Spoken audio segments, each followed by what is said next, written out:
쿠마 아도나이 베야푸츠 오예베카 베야누스 메사네카 미파네카. 여호와여 일어나사 주의 대적들을 흩으시고 주를 미워하는 자가 주 앞에서 도망하게 하소서. 샬롬! 생각하는 성경 홀리아미입니다. 오늘의 내용에서 성막이 완성되고 출애굽기 내용이 끝이 납니다. 내일부터는 레위기 토라 포션이 새롭게 시작되는데요. 다들 레위기 내용을 잘 모르실 텐데 레위기 토라 포션도 많이 기대해 주세요.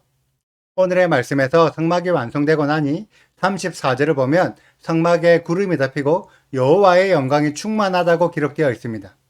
여호와의 영광이 충만하다는 것이 어떤 의미일까요? 먼저 영광이라는 단어는 히브리어로 카보드입니다. 카보드는 영광, 위엄, 존귀라는 뜻도 있지만 무겁다라는 뜻도 있습니다. 여호와의 영광이 충만하면 어떤 일이 발생할까요? 예수와의 변화산 내용이나 사도 바울이 다메섹에서 예수와를 만났을 때처럼 영광의 광채가 비춰서 눈이 부실 정도로 밝아질 수도 있지만 대부분의 경우는 영광의 무게감 때문에 모든 창조물들이 굴복하게 됩니다. 그래서 성경에 기록된 여호와의 영광을 경험한 자들은 이사야 6장의 기록처럼 자신의 죄가 드러나 자신이 죽게 되었다고 생각하거나 다니엘 10장의 기록처럼 두려움에 떨며 죽을 것 같아서 얼굴이 땅에 처박히게 됩니다. 그래서 출애굽기 20장의 시내산에서도 여호와의 음성을 들었던 이스라엘 백성들은 너무 두려워서 제발 여호와께서 직접 말씀하지 마시고 모세를 통해 이야기를 전해달라고 사정할 정도였습니다. 이것이 성경에 기록된 여호와의 영광을 경험하며 일어나는 일들입니다. 카보드의 무게감 때문이죠. 그런데 지금의 성령 충만한 성령 사역자들은 어떠한가요? 여호와의 임재가 충만하다고 표현하면서 기분이 좋아서 막 날아다니죠. 하늘의 한상을 봤다면서 웃으면서 아주 긍정적인 미래를 예언합니다. 성령 충만의 영광은 카보드의 무게감이 없어서 그럴까요? 아니면 무게감이 없을 정도의 아주 미약한 영광을 경험해서 그럴까요? 여러분들은 어떻게 생각하십니까?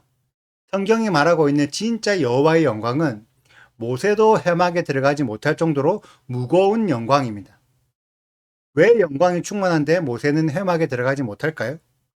지금의 성령 사역자들에게 회막에 영광이 임했다고 전달하면 그들은 회막에 못 들어가서 안달날 것입니다. 대체 이 차이가 무엇일까요? 만약 이 차이를 제대로 이해한다면 여러분들은 지금까지의 신앙생활을 모두 다시 점검해 보셔야 할 것입니다. 오늘의 내용은 아주 중요한 내용이기 때문에 주의 깊게 잘 들어주시길 바랍니다. 성막 건축을 부살렐과 오홀리압이 주도해서 준비했는데 준비하는 과정에서 수없이 성막 기물들을 만졌을 텐데 아무 일도 없었을 것입니다. 언약궤를 만져도 아무렇지도 않았겠죠. 왜냐하면 언약궤는 그냥 나무 상자와 금덩이일 뿐이니까요. 그런데 아무렇지도 않았던 성막 기물들이 성막이 세워지고 나서부터는 부살렐과 오홀리압도 만질 수가 없게 되었습니다. 오직 제사장들만 만질 수가 있죠. 그 전까지는 만져도 아무렇지 않았던 나무 상자 언약궤였는데 성막이 세워지고 지동소에 들어가니까 아무도 만질 수 없는 하나님의 성물이 되었습니다. 괜히 만지고 그 안을 들여다봤다가 벳세메스 사람들 5만 70명이 죽었습니다.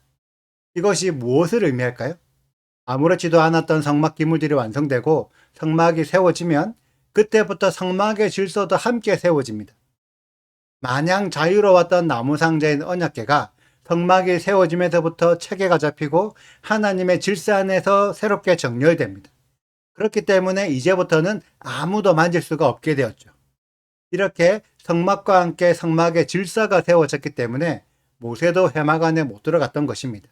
질서가 세워지기 전까지는 회막이 세워질 공터에 누구든지 자유롭게 왔다 갔다 할 수 있었습니다. 그런데 회막이 세워진 이후로는 아무나 출입할 수 없게 된 거죠. 회막 안에는 제사장과 레위인들만 들어갈 수 있습니다. 그런데 모세는 제사장도 아니고 레위인도 아니었습니다. 레위의 자손이었지만 성막에 봉사할 제사장이나 레위인으로 임명받지 않았던 거죠. 물론 모세는 회막 안으로 들어갈 수도 있습니다. 이것은 조금 어려운 이야기지만 아론의 자손들과 레위 자손들은 계약을 통해 땅의 성전을 섬기는 제사장과 레위인으로 임명되었습니다. 그런데 모세는 하늘 성전을 섬기는 하늘 제사장의 자격을 가지고 있고 하늘 성전에서 땅의 성전으로 파견 나온 하늘의 대사관입니다. 쉽게 이야기하자면 대한민국에 미국의 대사관이 파견 나온 거죠. 파견 나온 미국 대사가 개인 업무 때문에 대한민국의 대통령 집무실을 마음대로 출입할 수 있을까요? 공식적인 업무에서 대통령의 승인 하에 출입할 수가 있겠지만 대사 마음대로 출입할 수는 없다는 거죠. 마찬가지로 여호와께서 모세를 부르시면 모세는 해막 안으로 들어갈 수 있지만 제사장이나 레위인들처럼 마음대로 땅의 성전에 들어갈 수는 없습니다. 그것이 해막의 질서입니다. 성막이 완성되기 전까지는 여호와께서 명령하신 질서는 있었지만 적용을 하지 않았습니다. 그러다가 성막이 완성되면서 그때부터 질서를 적용하신 거죠. 그래서 어떻게 되었냐면 36절, 37절을 보면 이스라엘이 구름의 신호에 맞춰서 움직이는 하나님의 군대로 거듭나게 됩니다. 성막이 완성되어 질서가 회복되면 이스라엘에 대한 군대의 사명도 함께 풀어지는 거죠. 많은 신앙인들이 유대인들은 율법에 매여서 자유가 없고 기독교인들은 예수님을 믿어서 자유하다고 생각합니다. 성경의 가르침이 과연 그러할까요? 예수야를 믿지 않았던 이방인들, 당시에 로마 제국에 속해 있던 이방인들은 로마의 법만 따르면 되지 여호와의 법은 원래부터 지키지 않아서 자유했습니다. 로마인들에게 여호와의 법을 적용할 수가 없는 거죠. 그런데 이방인들이 예수야를 믿으면 그 이후에도 여호와의 법에서 자유할까요? 결코 그러지 않습니다. 여호와를 몰랐을 때는 여호와의 법을 지키지 않는다고 책망할 사람이 아무도 없습니다. 그런데 예수야를 믿어서 여호와를 알았다면 그때부터는 여호와의 법이 적용되어서 여호와의 법을 지켜야 합니다. 그래서 애굽에서 종살이 했을 때 이스라엘 백성들은 안식일 샤밧을 지키지 않는다고 해서 여호와께 책망받지 않았습니다. 그런데 출애굽기 16장에 하늘에서 만나가 내려서 안식일에 대해서 알았고 시내산에서 십계명으로 안식일 계명을 받은 이후로 이스라엘 백성들이 안식일 샤밧을 지키지 않으면 그때부터는 혼이 납니다. 이 안식일의 적용은 야곱의 자손이든 함께 출애굽한 이방의 잡족들이든 모두에게 적용되는 안식일의 질서입니다. 안식일을 몰랐을 때는 안식일의 계명이 적용되지 않았지만 안식일을 배우고 난 이후에는 계명이 적용되어서 안식일을 지켜야만 했습니다. 이처럼 신약시대에도 예수야를 믿어서 여호와를 알게 되고 구약 성경을 통해 하나님의 법을 배우게 된 이방인들은 법을 배웠기 때문에 하나님의 법이 적용되어 법을 지켜야 했습니다. 그런데 일부의 예수야를 믿는 이방인들 중에서 여전히 나는 이방인이니까 여호와의 법을 지키지 않아도 된다고 주장하는 자들이 있었습니다. 그들이 니골라 당이었습니다. 니골라 당은 예수야를 믿어서 이미 영적으로 구원을 받았으니까 육적으로는 여호와의 법을 지키지 않아도 된다고 가르치는 자들이었습니다. 그런데 성경은 그들에 대해서 요한계시록 2장에 니골라 당의 행위를 미워하고 니골라 당의 교훈을 따르는 자들과 맞서 싸우겠다고 기록이 되어 있습니다. 더 웃긴 이야기는 하나님의 법을 지키지 않아도 된다고 가르쳤던 니골라 당이 당시 자신들을 통치하고 있었던 로마의 법은 기가 막히게 지켰습니다. 그래서 황제에게 숭배하고 여호와의 절기는 안 지키면서 로마의 절기는 지켰습니다.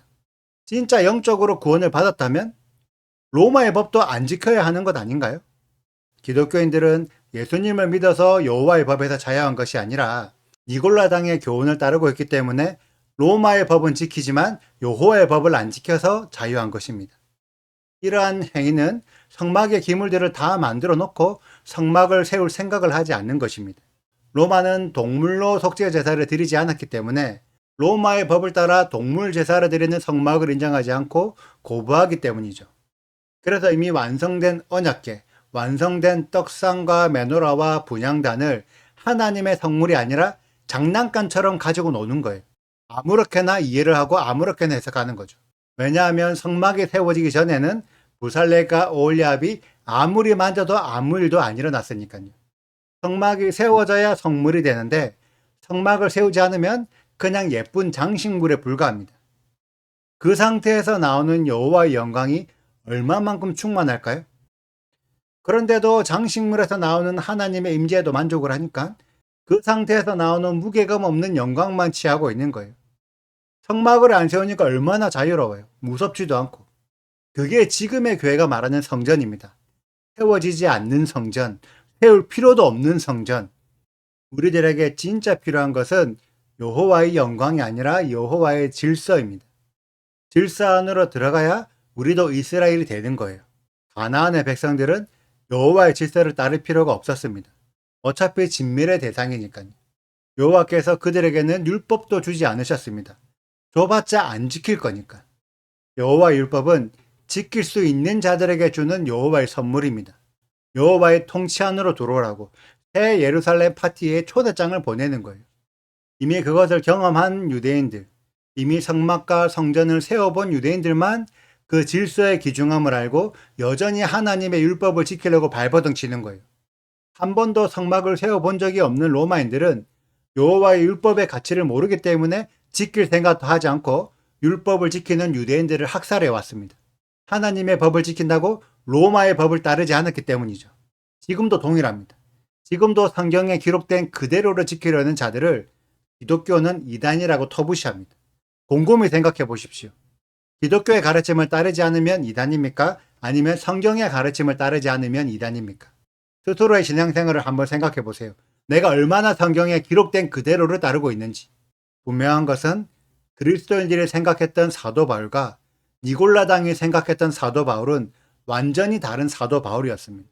그리스도인들은 사도 바울의 가르침을 따라서 회당으로 모여서 여호와의 율법을 배웠고, 니골라당은 사도 바울의 가르침을 제 마음대로 해석해서 로마의 스포츠에 참석하고 로마의 축제에 참여하여 여호와의 법에서 벗어난 음란한 생활을 했습니다. 우리 홀리아미 가족들은 누구의 가르침을 따를 것입니까?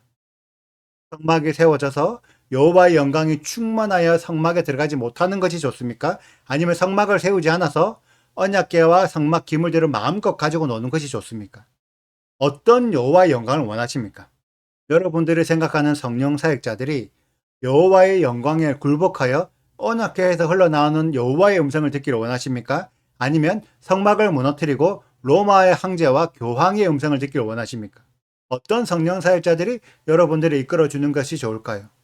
이번 주 토라포션 페쿠데이, 여호와의 계산법입니다. 모세는 여호와의 질서를 따라서 성막에 들어가지 못해도 괜찮았습니다. 이스라엘 백성들은 성막에서 구름이 떠오르지 않아서 가나안 땅으로 들어가는 것이 늦어져도 괜찮았습니다. 왜냐? 여호와는 가나안 땅에 있는 것이 아니라 성막을 세운 이스라엘과 함께 있기 때문입니다. 홀리아미도 마찬가지입니다. 성경에 기록된 그대로를 믿고 여호와의 법을 지키는 자들에게 여호와가 함께 계십니다. 우리들이 느끼는 여호와의 영광은 여호와의 법과 질서 안에 있어서 토라를 이해하는 자는 여호와의 법과 질서가 얼마나 무거운지 알고 있습니다. 그리고 내가 여호와의 법과 질서를 지킬 때 내 신앙의 무게도 함께 무거워질 것입니다. 저는 그렇게 무거운 신앙을 가진 우리 홀리아미 가족들이 되시기를 축복합니다. 여호와의 영광의 무게를 느끼고 싶으신 분은 곧 다가올 니산월 14일 6월절에 6월절 절기에 참석해 보십시오. 그러면 그 절기 안에 있는 영광의 무게를 경험하실 수 있으실 것입니다. 저는 여호와의 절기로 홀리아미 가족들을 초대합니다. 오늘의 영상은 여기까지입니다. 오늘의 말씀 읽으시고 궁금하신 부분이 있다면 언제든지 댓글로 남겨주세요. 오늘도 감사합니다. 샬롬! 그는 또 성막 문에 휘장을 딸고 또 회막의 성막 문 앞에 번제단을 두고 번제와 소제를 그 위에 드리니 여호와께서 모세에게 명령하신 대로 되니라. 그는 또 물두멍을 회막과 제단 사이에 두고 거기 씻을 물을 담으니라. 모세와 아론과 그 아들들이 거기서 수족을 씻되 그들이 회막에 들어갈 때와 제단에 가까이 갈 때에 씻었으니 여호와께서 모세에게 명령하신 대로 되니라. 그는 또 성막과 제단 주위들의 포장을 치고 뜰 문에 휘장을 다니라. 모세가 이같이 역사를 마치니 구름이 회막에 덮이고 여호와의 영광이 성막에 충만하매 모세가 회막에 들어갈 수 없었으니 이는 구름이 회막 위에 덮이고 여호와의 영광이 성막에 충만함이었으며 구름이 성막 위에서 떠오를 때에는 이스라엘 자손이 그 모든 행진하는 길에 앞으로 나아갔고 구름이 떠오르지 않을 때에는 떠오르는 날까지 나아가지 아니하였으며 낮에는 여호와의 구름이 성막 위에 있고 밤에는 불이 그 구름 가운데에 있음을 이스라엘의 온 족속이 그 모든 행진하는 길에서 그들의 눈으로 보았더라. 구독과 좋아요를 눌러주세요. 그리고 알림 설정도 해주시고요. 그리고 하트도 꼭 눌러주세요. 슈바 아도나이 리베보트 할레페 이스라엘 여호와여 이스라엘 천만인에게로 돌아오소서.